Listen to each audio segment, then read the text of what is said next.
नमस्कार, आप देख रहे हैं प्राइम न्यूज का डिजिटल प्लेटफॉर्म और मैं हूं आपके साथ प्रियंका। इस वक्त अगर देखा जाए तो एक खेमा ऐसा है जहां पर बड़ी खुशी है और उस खेमे का नाम है बीजेपी। अब वहां पे इतनी खुशी क्यों है उसकी भी एक बड़ी वजह है और वो है जिस तरीके से गठबंधन में रार छिड़ी हुई है, जिस तरीके से गठबंधन में इस वक्त टकराव बना हुआ है। और ये टकराव हालांकि इस जो यहाँ गठबंधन का गठन हुआ उसका मकसद तो ये था कि बीजेपी को चुनौती दी जाए 2024 के लोकसभा चुनाव को लेकर। मतलब 2024 के लोकसभा चुनाव में बीजेपी को हराने के लिए विपक्षी दल जो थे वो एक साथ एक मंच पर आए, लगभग 28 विपक्षी दल एक साथ एक मंच पर। नेतृत्व जो जिसने शुरू किया वो नीतीश कुमार थे। शुरुआत में उनको देखा गया था कि किस तरीके से अलग अलग सियासी दलों से मुलाकात कर रहे हैं। राहुल गांधी से उन्होंने मुलाकात की। राहुल गांधी से मुलाकात करने के बाद जो अलग अलग खेमे हैं, यानी कि नीतीश कुमार ने यहाँ पर अरविंद केजरीवाल सभी से एक एक करके मुलाकात की और एक सांचा पूरा तैयार कर लिया गठबंधन को किस तरीके से साथ लेकर एक मंच बनाएंगे और जहां से बड़ी ही ताकत के साथ बीजेपी को चुनौती देंगे। हालांकि गठबंधन की शुरुआत कोई पहली बार तो हुई नहीं है। 2019 के लोकसभा चुनाव के दौरान भी हमने देखा था कि ममता बनर्जी किस तरीके से सभी लोगों को साथ लाने की कोशिश कर रही थी और हालांकि वो साथ आए नहीं और फिर से एक बार पीएम फेस पर ही पूरा मामला फंस गया। और अब एक बार फिर से जो शुरुआत नीतीश कुमार ने की थी, हालांकि शुरुआत जब बिहार में बैठक हुई तब तो यही था कि जो लीड कर रहे हैं वो नीतीश कुमार हैं, लेकिन जब दूसरी जो बैठक हुई मंगलुरु में तो उस बाबत तो उस दौरान तस्वीर ही बिल्कुल बदल गई और लगा कि कांग्रेस मेन फ्रेम में है, क्योंकि सोनिया गांधी के लिए भी पीएम फेस को लेकर राहुल गांधी के अलावा किसी और का चुनाव करना जरा मुश्किल हो जाता है। हालांकि चलिए बात वहां तक समझ में आ रही है कि आपस में तय कर लेंगे कि किस तरीके से आगे बढ़ना है। लेकिन जब विधानसभा चुनाव का ऐलान हुआ और खास तौर पे जब मध्य प्रदेश यहाँ पे लाइमलाइट में आ गया तो उसके बाद से गठबंधन की जो तस्वीर बनी हुई थी, जो पूरा एक पेंट था, कैनवस था जिसमें गठबंधन को लेकर तस्वीर बनाई गई थी, वहां पर ऐसा लगा कि कुछ जगहों पे रंग जरा गाढ़े हो गए हैं और वो गाढ़ा रंग रहा एक तरीके से तकरार का, तलखियों का। और वो इस कदर बढ़ गई कि सभी शब्दों की मर्यादा, सारी जो एक बयानबाजियों की जो सीमाएं होती हैं वो लांघते हुए अखिलेश यादव भी नजर आए और कांग्रेस के कई जो बड़े और दिग्गज चेहरे रहे वो भी लांघते हुए नजर आए। दरअसल गांठ जो है, दिक्कत क्या हुई कि जब यहाँ पर घोसी में चुनाव हुआ, उपचुनाव, तो उस दौरान कांग्रेस ने सपा को पूरी तरीके से समर्थन देने की बात की थी। उन्होंने अपना प्रत्याशी नहीं उतारा। नतीजा ये निकला कि समाजवादी पार्टी की जीत हुई। वहीं उत्तराखंड में उस दौरान बागेश्वर में भी विधानसभा उपचुनाव था।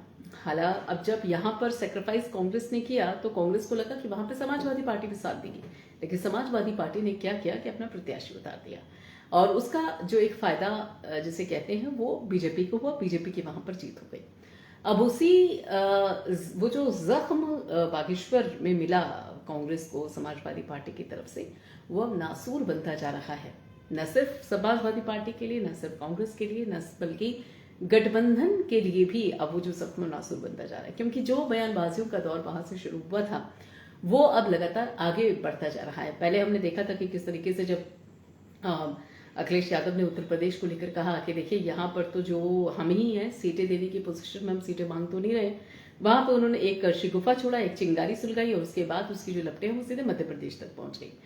विधानसभा चुनाव था, अखिलेश यादव इस उम्मीद से वहां पर गए कि भाई जब कमलनाथ एंड टीम से बातचीत होगी तो उस दौरान जो कांग्रेस के आला कमान ने तय किया है कि गठबंधन को लेकर कुछ सीटें होंगी भी, तो उस बाबत शायद कुछ सकारात्मक रुख देखने को मिले।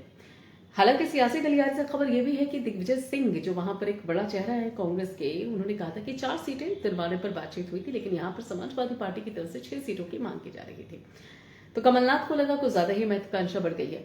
अब जब महत्वाकांक्षा बढ़ गई है तो इस बाबत जो अखिलेश यादव है उन्होंने पैर पीछे खींच लिए और फिर बयानबाजियों का दौर शुरू हो गया कि भाई उन्होंने हमें धोखा दिया है। पहले रिपोर्ट पूरी मांगी गई, उसके बाद में हमारी पीठ पे ही छुरा भोंक दिया गया।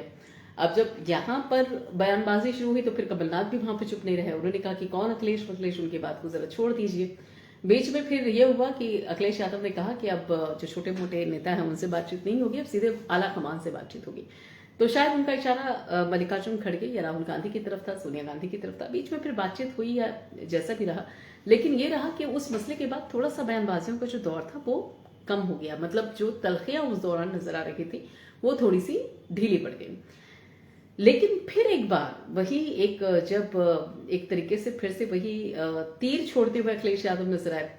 अब जब मध्य प्रदेश विधानसभा चुनाव के दौरान अखिलेश यादव वहां पर पहुंचे प्रचार प्रसार करने के लिए, तो अपने प्रचार प्रसार के दौरान उन्होंने कांग्रेस को कह दिया कि ये तो धोखेबाज पार्टी है, इनकी बात का भरोसा मत कीजिएगा, इनको वोट मत दीजिएगा। यहाँ तक कि उन्होंने जातीय जनगणना को लेकर भी कांग्रेस को एक अलग ही संशय में डाल दिया। उन्होंने कहा कि जातीय जनगणना को लेकर जो कांग्रेस है वो सिर्फ और सिर्फ दाव चल रही है, मंशा जातीय जनगणना की बिल्कुल नहीं है। मध्य प्रदेश में ये उन्होंने कांग्रेस के खिलाफ ही मोर्चा खोल दिया। अब इसमें देखा जाए कि जब दो दोस्त एक साथ हों और एक दोस्त दूसरे दोस्त की बुराई करे तो फिर जनता सोचती है कि कुछ तो जानता ही होगा ये। तो वही स्थिति यहाँ पर है। कांग्रेस वहां थोड़ी सी असमंजस में पड़ गई है और उधर अभी ये बयानबाजियों का दौर चल ही रहा है। अब 7 तारीख को कल अगर देखा जाए तो जिस तरीके से वहां पर जो परिस्थितियां हैं उस बाबत प्रचार प्रसार होता आ रहा है और वहां एक तरीके से अब कांग्रेस ने भी अखिलेश यादव को कहा कि देखिए मर्यादा में रहिए, मर्यादा मत लांघिए, ये कांग्रेस ने हिदायत दी अखिलेश यादव को। तो ये इसी तरीके से इस वक्त चल रहा है और दूर से या फिर ये कह लीजिए कि अंदर खाने से जो तस्वीर है गठबंधन की फिलहाल बिखरती हुई ही नजर आ रही है। और ऐसे में अब बीजेपी ये सोच रही है कि अगर यही बिखराव रहा तो 2024 के लोकसभा चुनाव में जो सत्ता तक पहुंचने की उनका संकल्प है वो पूरा ही होगा, क्योंकि जब लड़ने वाले ही आपस में बिखरे हुए होंगे तो फिर कौन सी ताकत सामने रहने वाली है। ओम प्रकाश राजभर हैं सुभाषपा के अध्यक्ष, उन्होंने भी बाकायदा तंज कस दिया कि देखिए हम तो पहले ही भविष्यवाणी कर चुके हैं कि यहाँ कुछ नहीं होने वाला है, यहाँ ऐसे ही चला, पहले भी चलता था और आगे भी ऐसे ही चलेगा। और उन्होंने कहा कि देखिए अभी आने वाले कुछ दिन और रुक जाइए, उसके बाद आपको गठबंधन का डी एंड भी नजर आ जाएगा। ये यहाँ पर ओम प्रकाश राजभर का बयान सामने आया।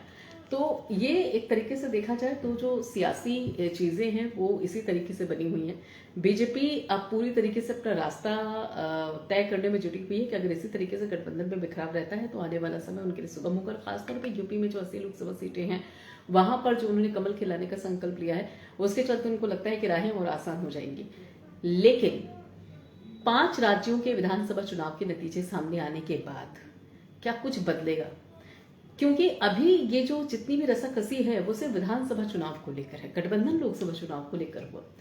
तो ऐसे में 5 राज्यों के विधानसभा चुनाव के नतीजे सामने आने के बाद क्या गठबंधन की तस्वीर में सुधार होगा या फिर कहीं ना कहीं और गांठें बढ़ जाएंगी? और जैसा कि बीजेपी भविष्यवाणी करती है कि दी एंड संभव है, और अगर दी एंड होता है इसी तरीके से विपक्ष बिखरा हुआ रहता है तो क्या जो चुनौतियां अभी तक गठबंधन के होने की वजह से बीजेपी महसूस कर रही थी, जिसके चलते कई बड़े फैसले लिए, चाहे एलपीजी सिलेंडर के दाम कम करने हो, चाहे यहाँ पे जातीय जनगणना को लेकर महिला आरक्षण बिल को पास करना हो, चाहे फिर यहाँ पर ओबीसी वर्ग को साधने के लिए खास तौर पर फोकस करने वाली बात हो, तो ये सारे मुद्दे उन पे लगता है कि फिर हो बीजेपी के लिए क्या रास्ता आसान हो जाएगा। ऐसे कई सारे सवाल हैं जिसको लेकर अभी जवाब तलाशने की जरूरत है। खासतौर पर 5 राज्यों के विधानसभा चुनाव नतीजे आने के बाद ही पता चल पाएगा कि कांग्रेस की स्थिति क्या रहने वाली है। क्योंकि अगर कांग्रेस की स्थिति मजबूत होती है 5 राज्यों में विधानसभा चुनाव के बाद तो जाहिर है कि गठबंधन की भी तस्वीर में बहुत कुछ बदल जाएगा। फिलहाल इतना ही, और बाकी खबरों के लिए आप जुड़े रहिए प्राइम न्यूज के साथ।